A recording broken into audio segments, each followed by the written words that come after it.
সমস্ত ভারতবাসীকে এবং আমার সমস্ত বন্ধুকে রিপাবলিক ডে বা সাধারণতন্ত্র দিবস বা প্রজাতন্ত্র দিবসের অনেক অনেক শুভেচ্ছা। সবাই খুব ভালো থাকবেন। আর প্লিজ এই ভিডিওতে একটু লাইক, কমেন্ট, শেয়ার করবেন। আর নতুন বন্ধুদের আপনাদের সব সময় ওয়েলকাম আমার চ্যানেলে। প্লিজ সাবস্ক্রাইব করে পাশে থাকবেন, বন্ধু হবেন। আর দেখতে থাকুন এই প্রজাতন্ত্র দিবসের একটা ছোট্ট ভিডিও। প্লিজ সম্পূর্ণ ভিডিও দেখবেন, খুব ভালো লাগবে। কিছু অংশ আমি তুলে ধরেছি, প্লিজ একটু দেখুন। দেখতে থাকুন প্রজাতন্ত্র দিবসের এই ভিডিও।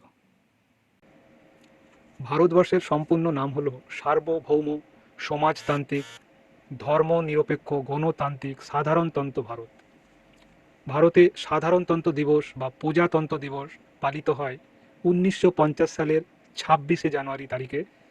ভারত শাসনের জন্য 1935 সালের ভারত সরকার আইনের পরিবর্তে ভারতীয় সংবিধান কার্যকরী হওয়া ঘটনাকে স্মরণ করে। এটি ভারতের একটি জাতীয় দিবস। 1950 সালের 26শে জানুয়ারি ভারতীয় গণপরিষদ সংবিধান কার্যকরী হলে ভারত একটি গণতান্ত্রিক রাষ্ট্রে পরিণত হয়। কার্যকরী হওয়ার ঠিক 2 মাস আগে 1949 খ্রিস্টাব্দের 26শে নভেম্বর গণপরিষদ কর্তৃক ভারতের সংবিধান অনুমোদন হয়। 26শে জানুয়ারি দিনটিকে সংবিধান কার্যকর করার জন্য বেছে নেওয়া হয়েছিল, কারণ 1930 খ্রিস্টাব্দের ওই একই দিনে ভারতীয় জাতীয় কংগ্রেস কর্তৃক পূর্ণ স্বরাজের সংকল্প ঘোষণা ও গৃহীত হয়েছিল। এই দিনটি ভারতের 3টি জাতীয় দিবসের অন্যতম একটি দিন। অন্য দুটি জাতীয় দিবস যথাক্রমে স্বাধীনতা দিবস ও গান্ধী জয়ন্তী। এই দিন সারা ভারতেই নানা অনুষ্ঠানের আয়োজন করা হয়। কেন্দ্রীয় কুচকাওয়াজের অনুষ্ঠানটি হয় নতুন দিল্লির রাজপথে। ভারতের রাষ্ট্রপতি এই অনুষ্ঠানে উপস্থিত থাকেন। 15ই আগস্ট 1947-এ দীর্ঘ স্বাধীনতা আন্দোলনের ফলে ভারত ব্রিটিশ শাসন থেকে মুক্তি পায়। এই স্বাধীনতা আন্দোলনের বিশেষ বৈশিষ্ট্য ছিল মহাত্মা গান্ধীর নেতৃত্বে পরিচালিত প্রায় সম্পূর্ণ শান্তিপূর্ণ অহিংস অসহযোগ আন্দোলন ও আইন অমান্য আন্দোলন। স্বাধীনতা লাভের প্রক্রিয়াটি সম্পন্ন হয় যুক্তরাজ্যের সংসদে ভারতীয় স্বাধীনতা আইন পাস হওয়ার মাধ্যমে।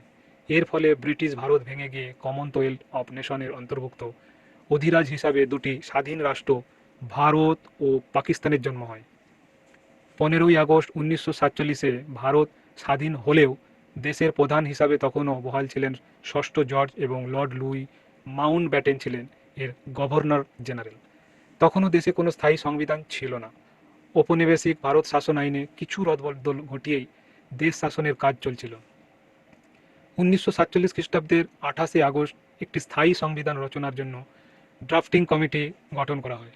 এই কমিটির চেয়ারম্যান ছিলেন ভীমরাও রামজি আম্বেদকর। 4 নভেম্বর 1947 তারিখে কমিটি একটি খসড়া সংবিধান প্রস্তুত করে গণপরিষদে জমা দেয়। চূড়ান্তভাবে সংবিধান গৃহীত হওয়ার আগে 2 বছর 11 মাস 18 দিন ব্যাপী সময়ে গণপরিষদ এই খসড়া সংবিধান আলোচনার জন্য 166 বার অধিবেশন ডাকে। এই সমস্ত অধিবেশনে জনগণের প্রবেশের অধিকার ছিল। 1949 সালের 26শে নভেম্বর স্বাধীন ভারতের সংবিধান গৃহীত হওয়ার পর ঠিক করা হয় 1930 সালের 26শে জানুয়ারি প্রথম স্বাধীনতা দিবস পালনের। সেই দিনটিকে শ্রদ্ধা জানিয়ে 1950 সালের 26শে জানুয়ারি থেকে ভারতের সংবিধান কার্যকর হবে এবং সেই দিন থেকে প্রজাতান্ত্রিক ভারতবর্ষ বা রিপাবলিক অফ ইন্ডিয়া হিসাবে পরিচিত হবে। বহু বিতর্ক ও কিছু সংশোধনের পর 24শে জানুয়ারি 1950-এ গণপরিষদের 308 জন সদস্য চূড়ান্ত সংবিধানের হাতে লেখা দুটি নথিতে, একটি ইংরেজি অপরটি হিন্দি, স্বাক্ষর করেন। এর দুদিন পর সারা দেশব্যাপী এই সংবিধান কার্যকর হয়। তো বন্ধুরা, শুনলেন প্রজাতন্ত্র দিবসের কিছু কথা। আমার এই ভিডিও যদি আপনাদের একটু ভালো লাগে তাহলে প্লিজ এই ভিডিওতে একটু লাইক, কমেন্ট আর শেয়ার করবেন।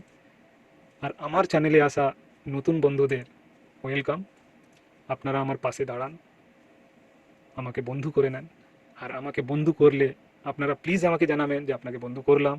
আমি আপনাদের পরিবারে গিয়ে বন্ধু হয়ে যাব 24 ঘন্টা পরে কিন্তু। তো সবাইকে অনেক অনেক ধন্যবাদ সম্পূর্ণ ভিডিওটি দেখার জন্য। আপনারা খুব ভালো থাকুন, খুব ভালোভাবে কাটান। Happy Republic day.